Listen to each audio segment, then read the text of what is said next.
Hello, my friends, and welcome to the podcast where our goal is to remind you that amidst the chaos and craziness of the world today, there is still plenty of good that is worth shouting about. In each episode, we highlight the stories of another creator of good in the world. Nonprofit, for-profit, it doesn't matter. We know that when you use what you have to add to the world, we can make the world better. This is Creating Good with me, Matt Barnes. Let's create some good. Hey everybody, welcome to another episode of Creating Good with Matt Barnes. My name is Matt Barnes, as expected, because that's what it says in the title. You'd be confusing if my name was something else. Anyway, this is the podcast where we tell the stories of people doing good in the world, because we really believe here at Creating Good that that's what life is all about, using what we have, the skills, the talents, the experiences, the expertise, the resources that we have uniquely to come together and do something awesome and make the world better in some way. And that can look like literally anything. And so that's what we do. We tell the stories because we want to encourage people to do that. We've got a whole movement going for this. And you can go to creatinggood.co. You can learn more about that. You can take our Creating Good pledge, which is just a pledge to say that you're going to commit to create good in the world, to use what you have to create good. What could that look like? It could look like anything, literally. I'm, being intentional about doing what you do to make the world a little better, to add to the world instead of just take from the world.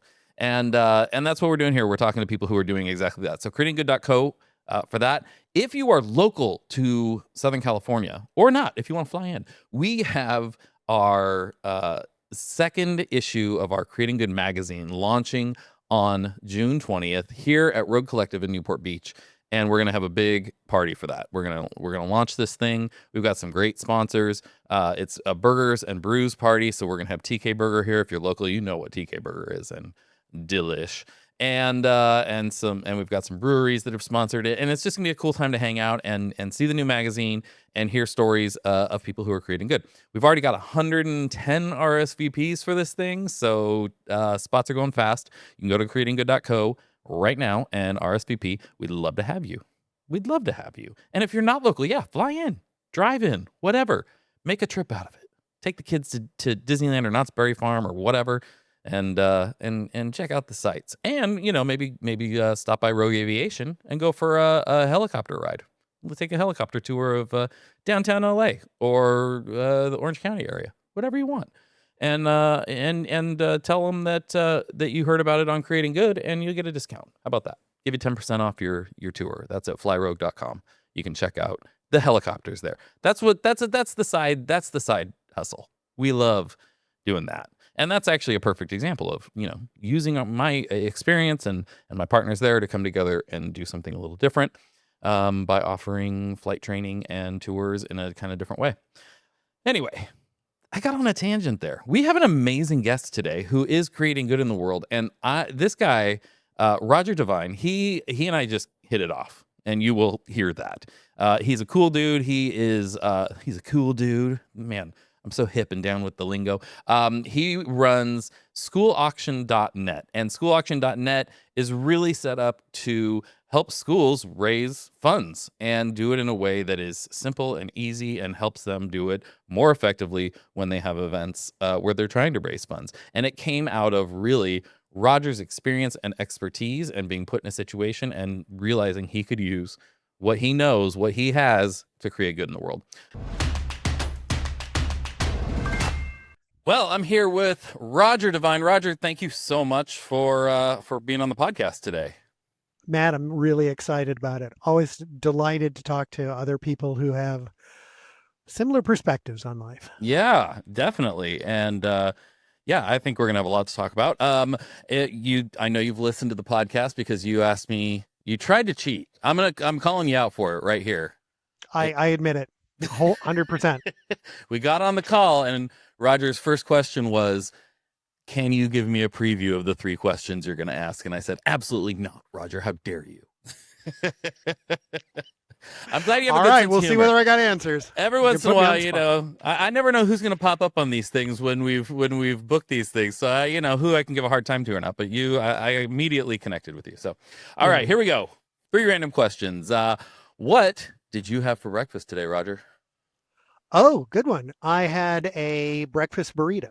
I Oh, make them myself in the morning. It was beautiful with chorizo and onions and eggs, and I crisp up the outside and a little bit of chili oil in the pan. Roger, you are fancy. Dude, I love breakfast burritos. Do you cook a lot? Is that kind of a I hobby am for the you? day. I am the daily cook in our household. I cook Nice. much better than anybody else who lives here does, and He said humbly. oh yeah, humbling. And so yeah, I'm the primary cook here, and it is in addition to being part of my household duties, it is also a hobby. So I love to get in there and mix it up. Nice. Excellent. All right. Question number 2. What was the first movie you saw in a movie theater? Oh, I stumped him. Look at that. Look at that. Either he's Wow. frozen or I stumped. okay. So well, what I'm going to give you is the first one that was memorable enough that I remember it many, Okay. many, many years later. So Okay. I'm 10 years old in 1977. I go to see Star Wars the first week it Yes. opens. There's no seats in the theater for me and my friend. They oversold the theater. And so I'm Sure. sitting in front of the front row of seats on the floor, which the floor of a movie theater, Yeah, gross. not something you really want to be sitting in. No, It's disgusting. I got used to clean them. yeah. So that's the one that probably made the biggest impression on me. I've been a Star Wars geek ever since. So Yes. Oh, dude, we are going to get along so well. I took for Star Wars Day a couple weeks ago, I took my boys who are 7 and 6 to the Academy Museum up in LA. And in the screening room, we got to see on their in their really nice theater, we got to see Empire Strikes Back on the big screen. And it was fantastic, awesome. It was fantastic. awesome. And we have 2 sets of twins, and my second set, their middle names are Sky and Walker. All right, we're gonna get along just fine here. I mean, if you can see on the wall behind me, I have some, I'm definitely a My pop culture son's nerd. my son's first name is Walker. Yes. Dude, okay. Okay, we're friends now. Where are you, by the way? Where are you located? Portland, Oregon. Oh, nice. Okay. Well, you're keeping it weird. We're, That's good. yeah, absolutely. All right, last question. What is one bucket list item you have completed and one that you have not? The bucket list item that I'm going to say that I completed um, was one of the more significant ones for me. When I graduated from college, I really, really, really wanted to move to New York City. Oh, And I nice. wanted to embrace the city and I wanted to survive living in the city. And I lived there for about 15 years. And it was, you know, life is tough in the big city, but Yeah. it also pays you back in a lot of ways. And I really, really enjoyed living there. And that was great up until the point where my wife decided she couldn't live there anymore. So we had to move. So I always thought New York would be a place that I would love to live for a while, but I don't know that it's like I could live there for my life. Like, but I wish in my 20s I had gone and lived there for a few years. the problem is that once you leave, you can't really get back in. You know, when you're young and stupid and you put a little bit of money down on something and then you struggle and struggle and struggle to, turn it into something. And then you got Sure. to sell it. You got to sell your Yeah. apartment. Yeah. And then you turn around and as soon as you've sold it, it's gone up in price. It's doubled or something. So Yeah, it's yeah, like, yeah. it's insane. You Real only estate in walk New out of York's their place nuts. once. Yeah. Yeah, it is. Oh man. Bucket list items that I have not done. I have never been to Italy. I need to Mm. get to Italy and I need to eat my face off. Yes, yes, and you will. If you go to Italy, you will because that is what Italy is about. I mean, it's beautiful and it's got history and all the amazing things, but when it comes down to it, my wife and I went there on our honeymoon, and our recurring phrase the entire time was the answer to every question is gelato. And so we had gelato multiple I'm going to times a steal day. that. Yeah, it was I'm going to steal wonderful. that one. It really it's a good guidepost for life, I think, and maybe a bumper sticker I you can live agree. by. It's a nice operating principle. Yes, yes, yes. All right, well, you passed through one random questions with flying colors. uh So we will continue the interview. I have been known to cut them off at this point, but you've made it. I've So earned my way in. you've earned your keep. We can move ahead. I want to know, Roger, what is your origin story? What's you didn't grow up in New York, but you lived there for a while. You're in Portland now. How'd you get to where you're at, and what are you doing now at schoolauctions.net? So first of all, I'm on plan like D or E or F. Yes. It's Yes. been a long life with a lot of good stuff in it. Yeah. Yeah, I grew up in Texas. Okay. I went to college down in San Antonio, another lovely city and a place that I would definitely suggest for other people's bucket lists.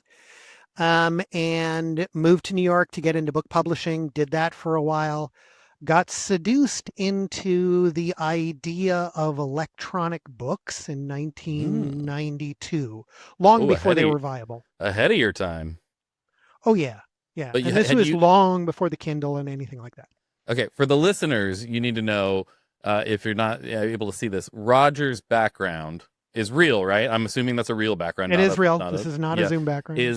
Is the most books I've ever seen. Just books and just the most book. I mean, in not in like a Barnes and Noble or a library, but just in somebody's house or wherever you are. That like the most books. So Roger's all about the books. Moving is So very expensive.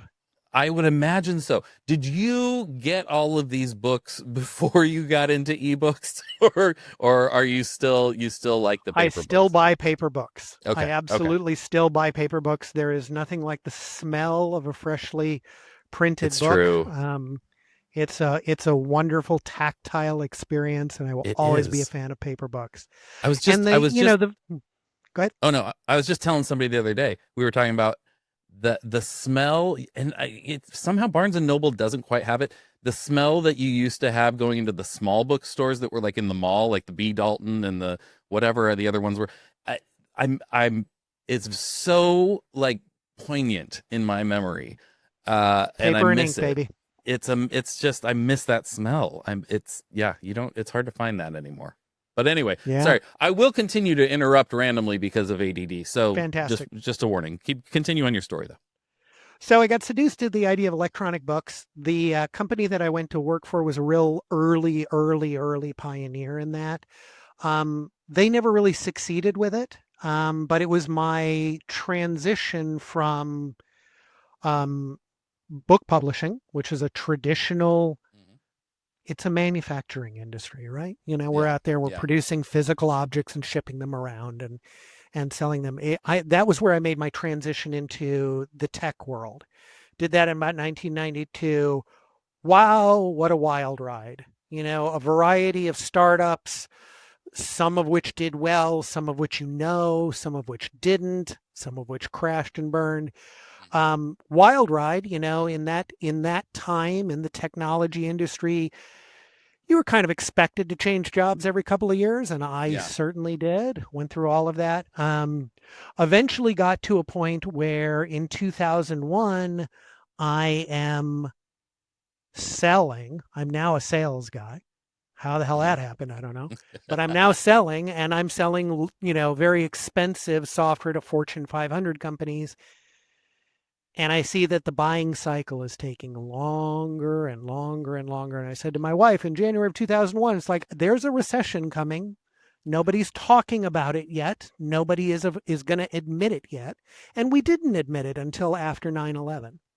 Sure. But and then we of course blamed it on 9/11. But the recession had been coming long before. And I said to my wife, it's like, I don't know that we're going to continue to have two good jobs to pay this insane mortgage we have here in New York. Let's find someplace else to go. And she was Yeah. totally ready for it. She'd been bugging me for years. And we kind of threw a dart at the map and was like, she wanted to move out west. Okay. She wanted to move out west. She wanted to move to like cowboy country. And I suggested Portland. And she said, that sounds great. And we came out here and she realized that we totally overshot the West.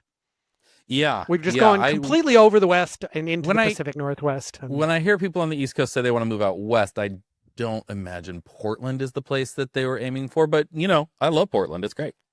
yeah, It's good. Portland's amazing. So we came out here and worked for .com for a little while. That didn't work out after a while, and wound up kind of floundering around a little bit, trying to figure out what I was doing. At this point, I was also the PTA president at my kid's school. Okay. And here in Portland, and in many parts of the country, but I think we were on this bandwagon enthusiastically a little bit earlier than the other coast. But here in Portland, you raise money for your kid's school by throwing fundraising events. Okay. Okay, I'm PTA president. I'm a Yep. software guy. I'm start thinking like, okay, we need software to help run our fundraising event because that's the way I think. Start looking Sure. around it, and it's like, oh my goodness, I hated not the software that I found out there. Software's all pretty good, but I hated the business models, Mm, because I was not coming into this from the point of view of um, sales and software sales. I was bringing my point of view as a PTA president to it. right. And when I saw that all of all of the options that were out there were really, really expensive and Yeah. made the budget for a school fundraiser that's going to raise, I don't know, $25,000, made it really hard to do with good Yeah. software that was out there. So I don't know what I'm doing, but I go around. Here's where I'm at this point. Okay, here's where I am at. I've Yeah. printed the business cards that say Roger Devine Consultant on them, and I'm handing them out everywhere. We've all been through this phase, right? We've all Yeah, of been here. course. Of And course. one of the people I wind up helping is somebody who's running for school board, Oh wow. and they are looking to me for some help here. We go to a meeting of the local schools foundation, and they start talking about how they want to get the entire Portland Public Schools community to do group buying Okay. on things that we're going to need. And so I go up and talk to them afterwards. It's like, you got anybody you like for auction software? And they were like, well, there's these two guys. There's these two guys at one of our local elementaries that built something themselves. And they Okay. were just talking to me saying they kind of wanted to start a company. I was like, Oh. give me their name.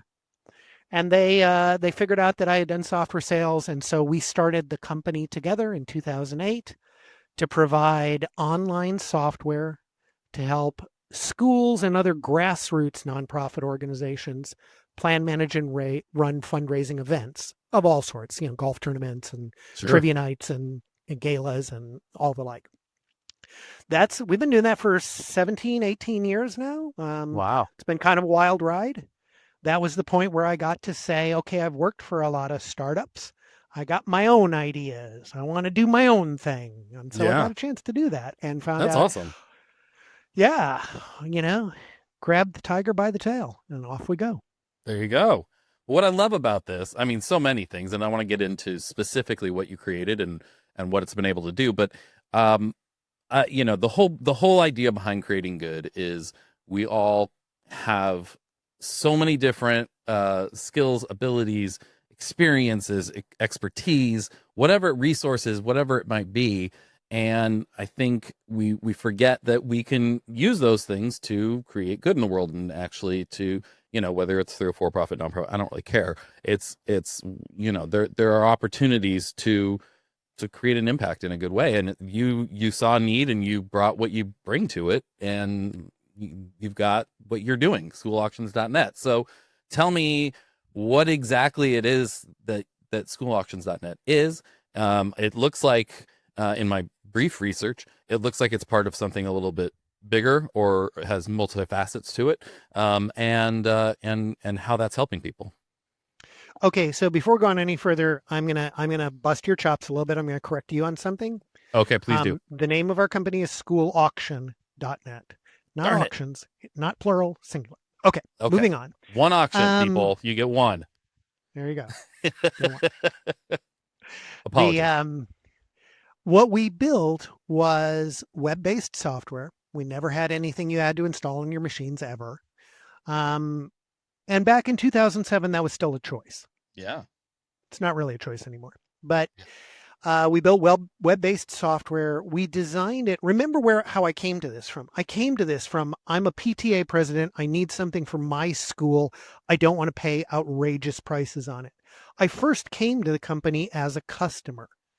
And as a matter of fact, before I agreed to join with these two other guys that I started the company with, I made them promise that they would give it to me for free. And they said, sure, okay, we'll give it to you for your school. I was like, and then I was ready to go on.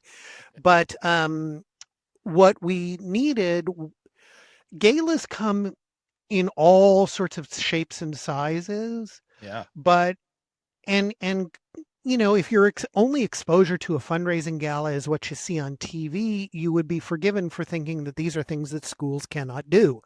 Right. They're held at the Ritz and everybody's wearing tuxedos and they're Right. auctioning off diamond necklaces and that. Yeah, okay, you can do that. That is out there. That is something that happens. But schools tend to run these events very efficiently. They're not, let's hope we make break even. They can't be. No. This is going to be if you bring together a PTA, a group of volunteer moms and dads, and you just tell them like, oh, we're running by the seat of our pants here and go out and find some tools or whatever, you're operating with people when they are in a volunteer mode. Right. They're not at work. They're not making dinner. They've got a sliver of time where they can put on a volunteer hat and do this thing that they committed to that they probably regret committing to. And, it takes true. about 600-800 hours worth of volunteer work sometimes to put on some of the larger events. So, it can be a big deal. It takes about 6 to 8 minutes for them to begin to regret it, I think. Exactly. So we wanted to put together tools that made them more efficient and were designed for volunteers to use. This means you can't really require much in the way of training. Sure. You can't really require much in the way of onboarding. If we're lucky, we get 10, 15 minutes to get somebody onboarded, and then they have to rush off to some meeting at work, or whatever. Yeah. So we accepted the challenge of building a tool for volunteers that would allow them to run a fundraising auction. Initially, that's all it did. Initially, it was like in-person gala fundraising auction, silent auction, live auction, collect credit cards at the door, process payments afterwards. That's what we do. Terrific. Yeah. We would generate all the bid sheets for the silent auction, all of that kind of stuff. Nice. Then we started evolving it. Online bidding comes in, and then golf tournaments come in, and then simple donation campaigns come in, and thons and things like that. So we start adding to the software over time to become really a well-rounded event fundraising tool. Yeah. But we haven't raised the prices on our core offering since 2011 because we know who our market is. And they're still running auctions that are going to make $25,000, $30,000, maybe $50,000. Sure. Okay. So I really still have to kind of be very, very conscious of my audience. As a result, we were talking about regrets earlier. Well, as a result, maybe the startup that I wanted to start up shouldn't have been one that was so dedicated to helping people raise money that I forego my own ability to raise money off of it. Anyway, we get into heaven though. That's the thing. We get to skip I don't know, 3 hours wait in the line because you get the fast pass. Yeah, exactly. We were creating good in the world. We were doing exactly. Anyway, so that's what our software is. We have customers that we've had from the beginning. There was a customer that we got in our very first year. It was our first customer outside of our home school district. I have no idea how they found us. It was a school up in Traverse City, Michigan. And they just called me out of the blue one day and said, hey, we found your website. How the hell did you do that? How the hell did you find my website? I can barely find my website online. Right. And they are still a customer to this day. So that's amazing. Really pleased and proud about that. I mean, we have a real commitment to helping our customers grow their fundraisers. We say, this year, you come to me with a month to go before your fundraiser. You've told me how many guests you're going to have. You've told me about what has happened in the past. And I can tell you what you're going to raise this year. Yeah. I can do that pretty easily. You tell me you're a school.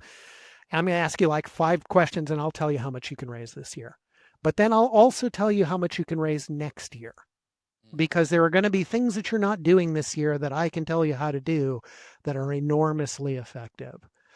These are all things that we've learned from our customers. We try to Sure. approach this as a community of organizations that are all developing things together. That's awesome. We can, and we continue to market our services almost exclusively to schools, churches, and other local grassroots nonprofits. I'm Okay. happy to take an American Cancer Society if they want to call me. Sure, Sure. give me a call. I'll be happy to work with you.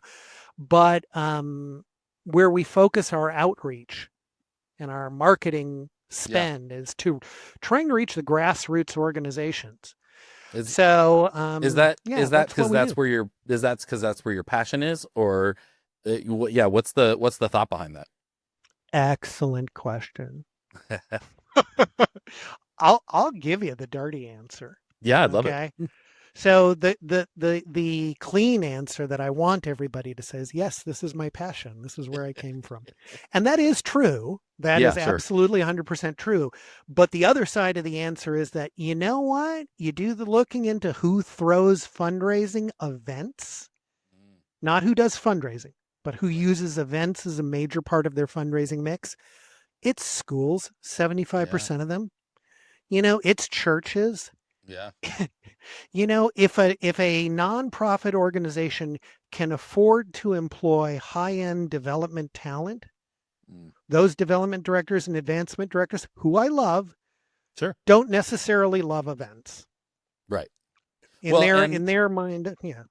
like I had somebody from Charity Water on a while back, and which was awesome and so interesting. And she's actually in charge of their technology there, and they develop mostly their own internal platforms and things. So when you get to that level, whether it's for fundraising or other things, you just start.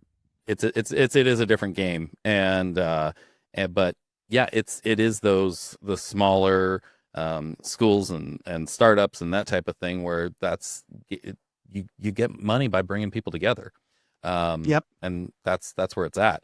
But your pricing is like I was looking at it, and I've done a lot. I've worked a lot with these different platforms and stuff, and I mean, what you charge for a year, a lot of people charge for a month, and that's that alone. Like what you could charge more. You have that option. The competition is Believe charging me, more. my wife knows and understands and brings this up on a regular basis. So what is that about? Like what's the dirty truth there? The real answer, and it's not, I don't think it's a dirty truth. This one I don't mind people judging me on. The real answer is that I if you come to me and you buy my software for a year, great. I'm here. I'm happy to help you. Let's do it. Let's help you make money this year. And occasionally I get customers who come to me for they don't normally do events, but it's the 50th year of their organization and they want to do a celebratory event and have an auction in it. Great. Happy to help you. Happy to work with you, etc. What I really want though is I really want the customers that I get to work with for 10 or 15 years. A, because it's good business. B, because I know I can help them grow their event over time, Yeah. and that's a real thing. And by keeping my prices kind of in the same neighborhood, and like I say, our essentials subscription, which is our core offering, Yeah. price hasn't changed since 2011. And everything else has changed a little bit, but we tend to keep it in the same core area. And by that, that's a promise to my customers that you can hang with me. Yeah. You know, you can hang with me. I know you're not going to pay a whole lot of attention to this in between events. So you're not going to want to go out and price things again. You're not going to want to make sure that we're still where we are. I'm going to give you something where year over year, you can budget this. You can put it in your Yeah. budget. You can find a sponsor. You can underwrite it if you need to. Yep. And it's predictable cost for you. Love it. That said, since 2011, there's been a whole lot of inflation. Really? I And hadn't heard. so, yeah, yeah. Okay. And so we do occasionally try to become more efficient ourselves. We try Sure. to I was listening to your last podcast, the one with the AI Yeah. um, vendor, and um, boy, what a question! What a thorny question that is, right? And I have 2 points of view. I am obviously somebody who really strongly believes in the creativity of wordsmiths and Sure. writers, and Yes. so I am not on the forefront of asking AI to write anything for me. Right. No, I'm very skilled. I can do that myself. Thank you very Yeah. much. Yeah. But I'm really, really intrigued about the idea of agentic AI coming in and helping us run our business. Yes. So, we're looking into things like that because we kind of have to sort of Yeah. stay efficient and stay down here in the grassroots. We've always been a boutique firm in this niche. Yeah. My competitors knock themselves out trying to go get the American Red Cross and Leukemia and Lymphoma Society and the American I've Cancer Society. noticed. And I'm happy to let them burn their marketing dollars fighting it out up there. Go for it, Yeah. guys. Yeah. I'm going to take care of this end of the market down here. And so I'm going to not necessarily spend what you guys spend because I need to tackle this through cost efficiency. Yeah. I need to be able to give I need to be good. A church can't afford what you're doing. So Yeah. I need to give them something that they can afford to do.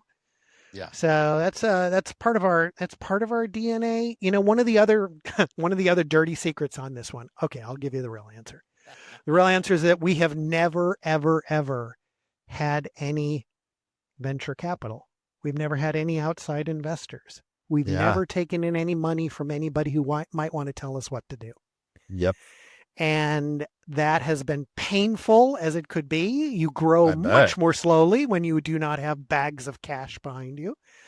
Yep. But it also allows you to make perhaps stupid decisions like not raising your pricing, Right. or whatever. So, Well, when it's but that was yours, important to us. when it's And yours, it's hard. you control your values. You know what I mean? Exactly. And Yeah. I know I won't definitely won't name any names, but I did know somebody else in this space starting up, and they had such specific values and reasons they wanted to do this and ways they wanted to do this, and I was so excited about it. And then venture capital got involved, and it just changed the whole thing. And it was from the outside perspective, it was just so disappointing because there were so many compromises, and suddenly it was, well, now you've got to perform and people are expecting a return on their investment and this and this and this. And I'm like, this is not what this was supposed to be about. Yeah. And that was such a bummer to watch. And I people got to do what they got to do, but I personally, for me, yeah, I'm kind of the same way where I'm like, I have such value and belief in why I start something. My why is so strong that if something comes against that, I can't even fathom the idea like that. Then what's the point? You know what I mean? Like that was the whole reason I did it. I'm not going to give that up, you know? Yeah. Um, and I think the other thing that keeps coming up in conversations lately, which you kind of alluded to, is short-term versus long-term thinking. When you're so many people get so focused on making the deal that's gonna make them the money today, and not thinking about, yeah, but you might piss somebody off and lose that. You get that one-time paycheck from them and you're like, sweet, but are they gonna be with you for 20 years? Are they gonna be somebody that long term you can depend on and be in a partnership, a relationship with in that way, Let me which tell you is, something, Matt. I'm going to work with about 1,200 organizations this year, and yeah. I am way too lazy to go out and get 1,200 new customers every year. Right. I I mean, it's not even I need practical. renewals because I'm too lazy to go out and get new customers. But it isn't. I mean, it's not practical. It's not feasible. And that short term thinking, aside from Yeah. not being super fulfilling, it really doesn't work in the long term. It causes more work. It causes more headaches, and you end up burning bridges. So Yeah. it's interesting that came up because that's been a conversation that I've had quite a few times recently with other business leaders or other people who are asking my advice on things, and I'm like, we've got to get beyond this short term thinking because you're going to burn yourself out. Your business is not going to last. and really think about what's in it best for long term, what's going to get you where you want to go. I think there's another benefit to it as well. Yeah. I mean, talking about oneself. Mm. All right. But the other benefit is that I think to us having done this is Yeah. that I retain the mind of the customer. I have absolutely retained the mind of the customer. I haven't been an active PTA president for a long time, but I Yeah. am still one in spirit. I am still volunteering for education related organizations up here. I was delighted to listen to your conversation with Vanessa from Parents for Public Schools in San Francisco. I was She on was the board. great. Yeah, I was on the board of the local chapter of Parents for Public Schools up here for Oh, a few nice. years. And yeah, that was great. And I loved, kind of where she was going with a lot of what she was saying, because the reality is when we talk about schools, churches, grassroots organizations needing to raise money, Yeah. that money is overwhelmingly coming from the community. There has to be a strong community connection. There has to be a strong sense of community. Nobody's going to care about your kid's school out in Ohio. They're not worried Yeah. about your kid's school there in LA or what, Yeah. they Yeah. just don't care. Yeah. And, certainly there are departments of education, but Sure. they're all under insane fire right now, right? Yeah. Yeah. And as a result, all of the private grant making organizations are being overwhelmed with with requests right now to replace government grants. Yeah. But that's not really going to help the grassroots group who may not have a grant writer, who may not have the connections necessary to get through those processes, may not have the Yeah. experience, may never have done that stuff before, Right. but they can do a barn raising. Yeah. They can get a couple of hundred people in the community who do care about that school together, and they can say, this is a community effort. We're all in this together. Right. Ain't nobody else going to help us. We're going to pull up ourselves up by our bootstraps here. Can every family participate in this? My somewhat radical answer is yes. Every family should be allowed to participate in this. And we've got, of course, fundraising auctions, if you've ever been to them, and I'm sure you have. Yeah. Oh, yeah. They feel elitist. They can Yes. feel like something that is done for the benefit and the glory of the fat wallets who are in the room.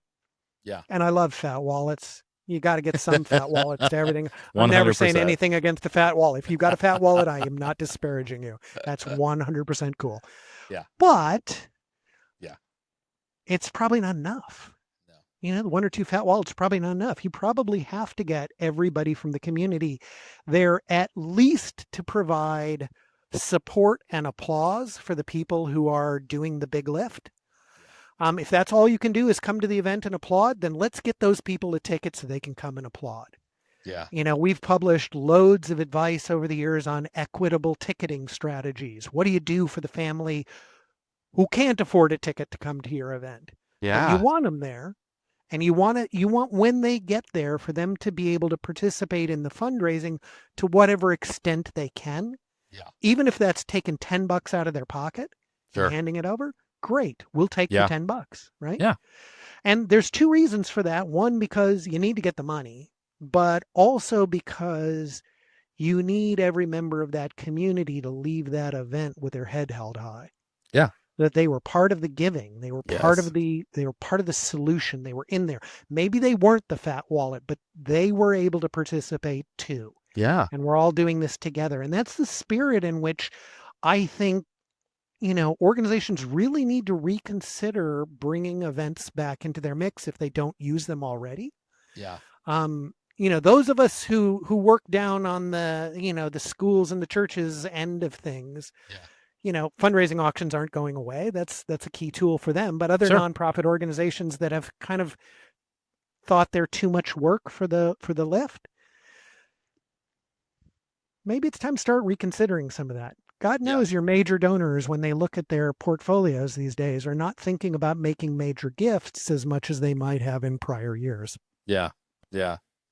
Yeah. It's a different world. It's going to continue to evolve in ways that are unpredictable. Mhm. If there's anything I can know for sure, every day seems unpredictable at this point. And uh, Man, you know what the best year of our company was? what was that? It was 2019. It was Uh, so fantastic. We were just rocketing through. And then in January, we lost 2/3 of our customer base uh, overnight.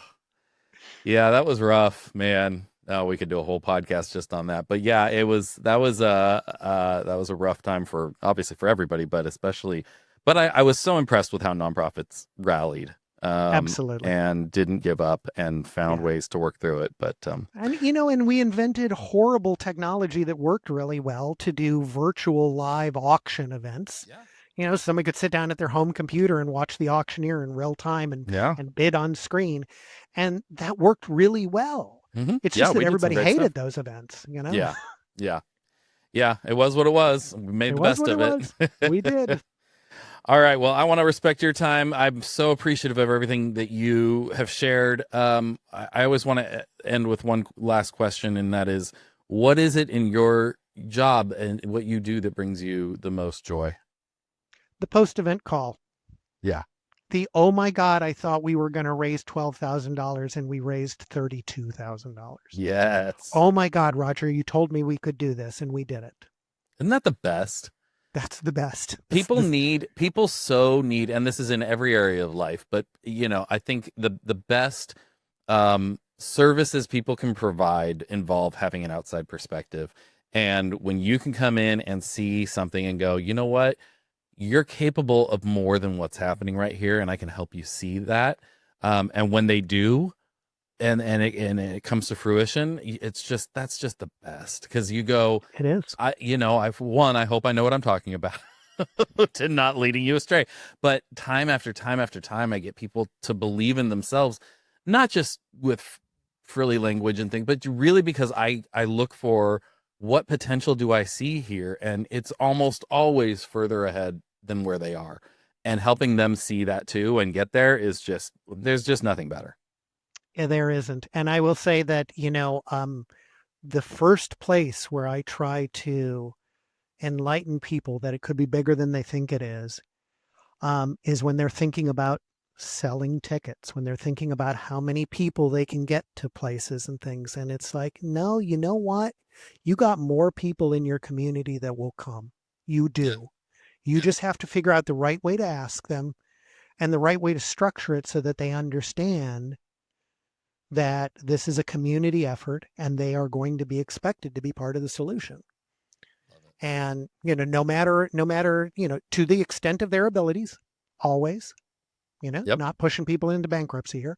100%. But yeah, I'm a fundamental believer in the fact that this is one of the most, despite its reputation as being elitist and despite what you see on the TV shows, Yeah. these can be among the most democratic, most equitable types of fundraisers that are out there, especially for a grassroots community. Yeah. Yeah. Well, I've definitely I mean, so many names flooding into my head right now of people I want to send your way. Very, Fantastic. very exciting. For people listening, where can they find more information? I can say this, it's schoolauction.net and not Yes. Very auctions. good, Matt. Fantastic. But so obviously the website, what else? Where can they connect with you? LinkedIn, anything like that? Yeah, I'm up on LinkedIn. That's about the only social media network I care to expose myself to at the moment. Sure. But but the company has accounts everywhere, so you can get in Cool. touch with my colleagues. Anybody who wants to give me a call, you know, Awesome. give me a call. 503-913-4407. That's my cell phone number. I just gave it out on the Oh, internet. ballsy. I like it. Yeah. All right. Well, our two listeners now have your phone number. And Fantastic. well, Roger, thank you so much. This has been really, really great and informative. I'm so happy to hear what you're Indeed. doing to create good in the world. And we just, these stories, I really do inspire people to look inside and realize how we can all use what we have to create good. Fantastic. Well, if you'll have me back in the future, I'd love to come back and talk more. Absolutely. Absolutely. All right. Well, have a great day. Thank you so much, Matt. Creating Good with Matt Barnes is recorded at Rogue Collective in beautiful Newport Beach, California. It's hosted and executive produced by me, Matt Barnes. Post-production is by our amazing friends over at Fame, the B2B podcast agency. Writing is by Matt Barnes and Taylor Bolanos from Rogue Creatives. Creative direction and design is overseen by Corey Hill of Rogue Creatives. Theme music is composed and performed by Jared Atherton of Chapters. Huge thanks to our amazing guests for joining us this episode, and thank you to all of you incredible listeners for tuning in.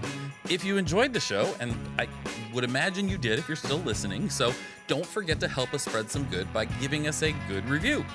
Preferably like 5 stars, lots of really nice words. It's very helpful. Also, tell your friends and subscribe so we can come straight into your potholes each and every time we have a new episode. Take the Creating Good pledge on our website at creatinggood.co. We'll catch you next time.